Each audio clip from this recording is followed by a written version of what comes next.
Now, once we have the sequence of tasks from a high-level planner, we feed it to a low-level planner module as discussed.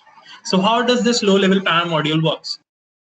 So first, we use forward kinematics to know that whether the task location of which is required for the end effector of a robot is in reachable workspace of a robot or not.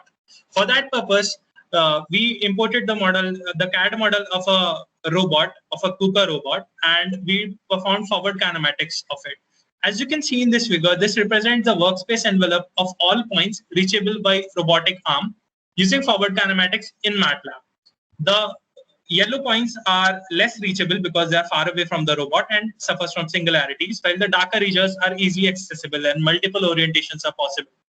So if a task location point is reachable by the robot, then we use a path planning. We perform path planning using RIT or A-star algorithm with obstacle avoidance in C space. Now, what this algorithm does is they provide us a path. They plan the path and provide us a sequence of XYZ coordinates of the end effector that we should follow in order to reach the goal point.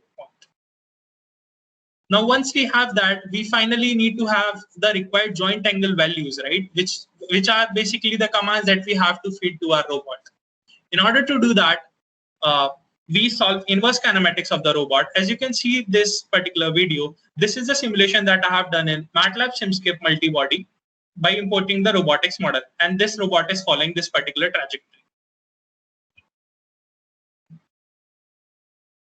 Now, let's look at the future scope of our work.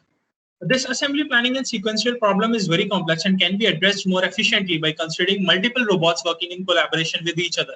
This is how it is done in industry, but this issue was avoided in this study in the interest of time. Another thing is collision avoidance, to avoid adjacent robots bumping into each other while performing various tasks. As you can see in the figure, there are various robots trying to assemble the car, and we don't want them to bump into each other while performing an individual task.